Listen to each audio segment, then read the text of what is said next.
Emily Walker was shocked when she saw the stranger at her door. "I'm sorry, what did you say?" she asked, her voice shaking. "Your Aunt Anna left you some money?" The man, wearing a cheap suit, gave a condescending smile. "Yes, that's right. It turns out your aunt was actually quite rich, even though most people didn't know. It's funny how old people can surprise us, isn't it?" Emily laughed in disbelief. "Rich? You must be mistaken. She lived like she had no money at all." "Well, whether you believe it or not," the man said with a shrug, "you need to be at the reading of her will this Friday at 3 p.m.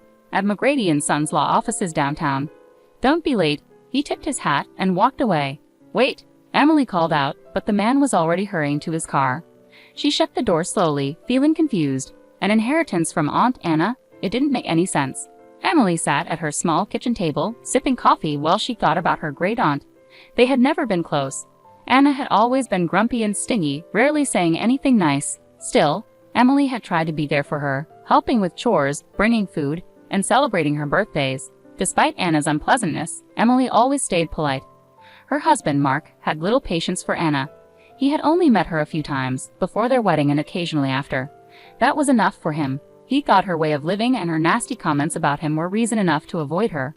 Emily sat there, trying to make sense of the lawyer's claims. Could it be true that Aunt Anna had been secretly wealthy all this time? She thought about what she could do with an inheritance. Maybe she could finally quit her second job at the diner and get a good night's sleep. Looking at the clock, Emily realized she was running late for her shift. She quickly finished her coffee, grabbed her purse, and headed out the door. She needed to call Mark from the bus and tell him about this strange news. Fortunately, Emily found a seat on the crowded bus. She took out her phone and called Mark, hoping he was up for a chat. "Hey, babe," he answered sleepily. "What's going on?" "You won't believe this," Emily said. "A lawyer just visited me and said Aunt Anna left me an inheritance." "An inheritance? Can you believe it?" Mark said, surprised. "The old lady had some hidden money?" "Apparently," Emily replied. "I have to go to the will reading on Friday afternoon. I'm not sure what to think." "Well, that's good news," Mark said, trying to sound upbeat. "Maybe you can finally take a break from work. You really deserve one." Emily gave a sad smile. "If only it were that easy. We'll see. How are you feeling today? Any news from your mom?" Mark's mother, Linda, worked at Mercy Hospital and was trying to get him seen by specialists for his ongoing health issues. Mark's condition made it hard for him to keep a job, and he often ended up in the ER due to panic attacks. Emily had been working extra hard to pay for his costly vitamins and supplements. "Oh, just the same," Mark said with a sigh. "Maybe it's time to accept that I'm just going to be like this. Having a baby might be a bad idea with my health." Emily felt a pang in her heart, thinking about their plans to try for a baby this year. "Don't say that," she said softly. "You're going to get better, I believe that. Just keep resting and let your mom help you. I'll visit you at the hospital tomorrow." After saying, "I love you," and hanging up, Emily looked out the bus window, trying to stay positive despite Mark's negativity. She hoped this inheritance might be the break they needed. The next morning, Emily went to room 242 at Mercy Hospital, eager to see Mark. She knocked twice and walked in with a big smile, but her smile quickly faded when she saw Mark scowling at her from his bed. "Hey, babe," she said cheerfully, leaning in for a kiss. Mark turned his head away. "You didn't put on any makeup today. Seriously," he complained. "Every other wife on this floor looks like a model, and I get stuck with a mess." Emily felt hurt. "Mark, how can you say that? I'm exhausted from working so much. I barely have time to." Yeah, you're a big martyr," he interrupted. "I get it," Mark said, cutting her off and waving his hand. "When's that inheritance money coming in?" "Hopefully soon, so you can actually make yourself look decent." Emily fought back tears and quickly left the room.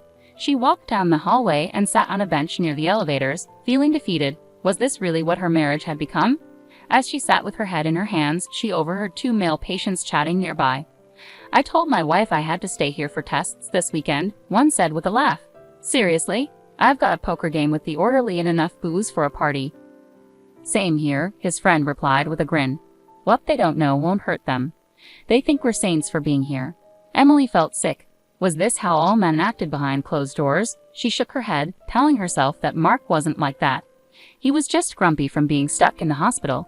Taking a deep breath, she dried her eyes and stepped out into the sunlight. Tomorrow was the big day, and she needed to stay focused. Friday morning was clear and crisp. Emily woke up early, determined to clean the apartment before Mark came home on Monday. She still found it hard to believe she might be getting an inheritance. Her family had never had much money, but maybe this was the fresh start they needed. She arrived at the lawyer's office an hour early and was greeted by a friendly receptionist who led her to a plush waiting room. "Coffee?" the young woman asked. "Yes, please," Emily said, grateful. She settled into a fancy emerald green armchair, which likely cost more than her entire living room set. Just as she was adding cream and sugar to her coffee, her cell phone began to buzz nonstop. "Mark, let me guess, you're calling to find out how big the inheritance is," Emily answered, rolling her eyes with a smile. "Oh, yeah," Mark replied. "Can you blame me? This is a big deal. What's the news?" "I won't know anything for at least another hour," she said patiently. "I promise you'll be the first to hear when I have the details." As the minutes went by, Emily grew more anxious. What if the inheritance was a huge amount? What if it was just a small sum? When her name was finally called, her heart raced. "Miss Walker, please come with me." The soft carpet muffled Emily's footsteps as she was guided into a grand office lined with law books. An older man in a three-piece suit stood up from behind a large oak desk to shake her hand. "Miss Walker, I'm Bernard McGrady. I'm glad you could come today." "Thank you for having me," Emily said, taking a seat across from him. "I have to admit, this is all a bit overwhelming. My Aunt Anna never talked about her finances." Mr. McGrady chuckled. Yes, she was known for being quite frugal. "But I can assure you, your great Aunt Anna had a significant fortune."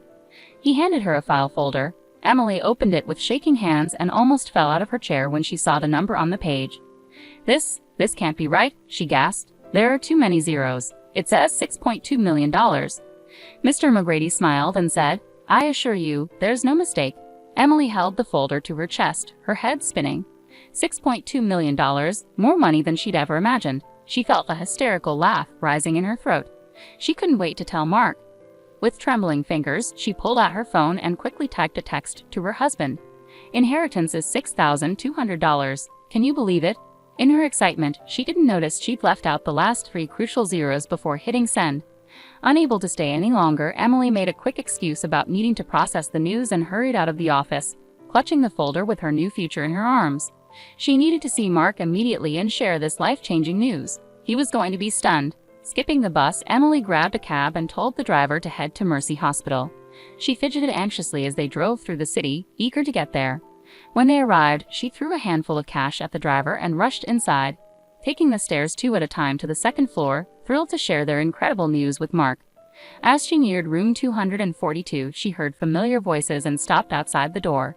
It was Mark and his mother, Linda, talking. Though she knew she shouldn't eavesdrop, she felt compelled to listen. "And the stupid cow actually fell for it," Mark's voice dripped with contempt. "Can you believe she thinks I'm really sick? Like I'd spend time in this awful place if I didn't have to." Linda laughed. "You've got her completely fooled. She's so naive. I still can't believe you married someone like that." "Tell me about it," Mark groaned. "But did you hear the best part? Aunt Anna left some money. Once it's in my account, I'm done with her. She can find someone else to play nurse and housekeeper." Emily felt her face go pale. She blinked rapidly, unable to believe what she was hearing.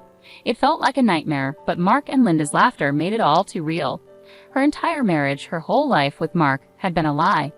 Unable to listen any longer, she turned and ran, not noticing the tears streaming down her face. She ran until her lungs burned and her feet ached. When she finally stopped to catch her breath, she found herself by the East River, staring at the murky water. As she watched the swirling currents, she heard Aunt Anna's voice echoing in her mind. "That boy is a lazy freeloader who'll drain you dry," Aunt Anna had warned Emily after meeting Mark. "Mark my words, Missy, you're making a huge mistake." At the time, Emily had dismissed it as the grumbling of a bitter old woman. But now, with her heart broken, she saw the truth clearly. Aunt Anna had been right, and somehow, she had made sure Emily had the means to break free before it was too late. Straightening her shoulders, Emily turned away from the river and walked down the sidewalk with determination. She had calls to make and divorce papers to file. Mark would be in for a shock when he came home on Monday to find the apartment empty. For now, Emily planned to stay with her best friend Tara for a few days and then take a much-needed solo trip to the Hamptons to heal. As the warm June sun touched her face, Emily felt a spark of hope. Maybe her life wasn't ruined after all. Maybe this was the beginning of an amazing new chapter. She couldn't wait to see what the future held. 3 days later, Mark limped to the door of their apartment, prescription pain meds in hand. "Honey, I'm home," he called out sarcastically. "Where's my inheritance check?" Silence was his only answer. He looked around, noticing for the first time that the walls were bare and the shelves empty. A single sheet of paper lay on the kitchen counter. "Dear Mark," it began in Emily's familiar handwriting, "by the time you read this, I'll be long gone. In case you haven't figured it out, I know everything. I know you've been faking illness to avoid working.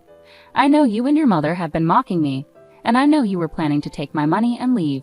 Well, the joke's on you. That inheritance wasn't $62,000, it was $6.2 million. And it's all mine. I've already filed for divorce. You have 30 days to pack up and leave. Have a nice life. Emily. Mark's eyes widened in shock and rage as the letter fell from his hand. He kicked a chair in frustration, cursing loudly. How had he misjudged her so badly? He thought he had her completely under control. Defeated, he sank to the floor. Meanwhile, Emily was far away, lounging on a beach chair with the sea breeze ruffling her hair. She sipped a fruity cocktail and watched the waves, thinking about the cozy beach bungalow she just made an offer on. Everything happens for a reason, Aunt Anna used to say. Emily raised her glass to the sky in a silent toast, grateful for her wise aunt's lesson and the unexpected fortune. For the first time in a long while, she eagerly anticipated the surprises life had in store for her.